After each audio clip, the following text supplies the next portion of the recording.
با همه سلام. آیا شما میدونید که قریب 60% اهالی جهان تصورات ندارد که غیر از سیاره نزد آفتابی ما که در آن ما زندگی میکنیم هستند با سیاره هایی که مانند با سیاره ما و شاید که شرایط زندگی در این سیاره ها وجود دارد. میخواهید بفهمید که این کدام سیاره ها هستند؟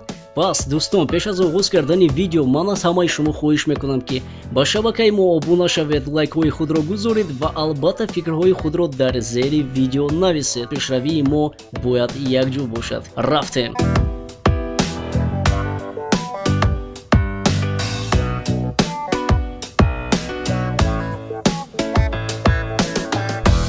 امروزها سیاره نزد آفتابی ما این یکی از سیاره‌های زیباترین و بویترین از تمام محصولاتی برای انسانیت شرایط فراهم آورده میباشد. ولی افسوس ما سیاره خود را اونقدر نگاهبینی نمیکنیم، بلکه آن را روز تا روز نابود کرده ایستاده‌ایم. بسیاری علما خوب میدانند که این سیاره نزد آفتابی ما در رفت نابودشوی قرار دارد. به خاطر این آنها دیگر سیاره‌ها را آموخته و کشف کردند که هستند یکچند سیاره‌هایی که برای انسانیت در آینده برای زندگی شاید که خیلی موفق میباشند، ولی برای نزدیک این سیاره ها شدن سالها و هزار سالها در کار است و کشتی های خوبی که در بین پرواز آسمانی نکفند. مثلا میگیریم یکمین سیاره که برای زندگی انسانیت فراهم است، این سیاره مارس میباشد. با فکر عالمان این یکی از سیاره های میباشد که برای زندگی انسانیت در آینده خیلی فراهم است. خود حاضر این سیاره را قریب که با پررگی آموختند و با نقشه گرفتند که در سالهای نزدیک با این سیاره انسانیت قدم اولین خود را باید گذاشت. چی می شود این اولین انسانیت؟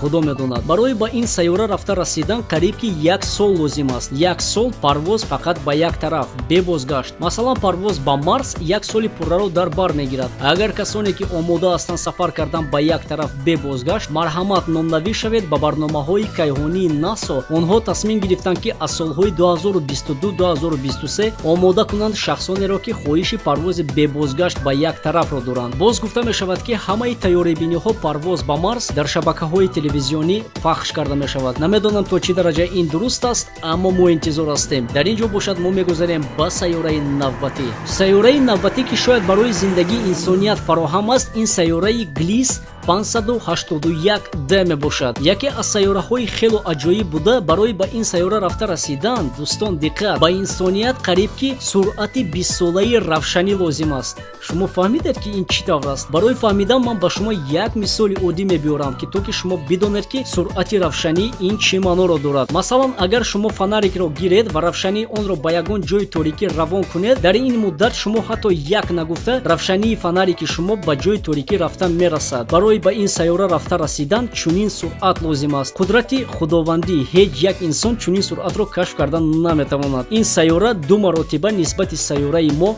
کلان میباشد. سیاره سیوم این سیاره HD 85512 b میباشد. این سیاره است که در آن علاقه به گفته عالمان زندگی وجود دارد. باد و هوا در این سیاره مانند سیاره ما میباشد. گرمی در این سیاره تا 25-30 درجه میرسد. غیر از این سیاره از سیاره آفتابی ما 8 مرتبه خرد میباشد. برای رفته رسیدن به این سیاره با انسانیت سرعت 36 ساله روشنی لازم است. من فکر میکنم که همه شما علاقه میدونید که سرعت روشنی این چی است. چهارمین سیاره که برای زندگی دیده شده است این کپلر 22b میباشد. یکی از سیاره های خیلی از سیاره ما دور با مساحت 620 ساله سرعت روشنی قرار دارد. درجه بلند گرمی این سیاره مطابق است با درجه گرمی کشور گریسه. اگر کسی که به شهر گریسه رفته باشد میداند که در گریسه چطور باد و هوا است. این سیاره با شکل خود به سیاره نپتون مانند است و تمام گرد و اطراف آن را بحرها فرا گرفتند. بنابراین اگر در این سیاره زندگی وجود داشته باشد این زندگی آبی میباشد. سیاره پنجم این سیاره کپلر 186 میباشد. این سیاره را برادری سیاره ما میگویند با مانندی و شاید وجود بودن زندگی در آن. این سیاره از طرف عالمان سال 2010 کشف کرده شد و مساحت آن از سیاره ما قریب که 490 سرعت روشنی را در بر میگیرد. این سیاره مثل سیاره آفتابی ما اونقدر روشن نیست، اما این سیاره قریب که 10 مرتبه نسبت سیاره ما کلان است. با گفته عالمان نسبت مانندی و جایگیری خود شاید که در این سیاره آب مینرالی وجود دارد. غیر از این عالمان قید کردند که در این سیاره متان، آهن، گاز و بلندکوهای پر از یخ وجود دارند. وقتی که این سیاره را کشف کردند بسیاری از عالمان به خلاصه آمدند که در این سیاره موجودیت دیگر نمود جانوران زندگی میکنند метавонанд, аммо то худи ҳозир ҳеҷ як далелиҳоро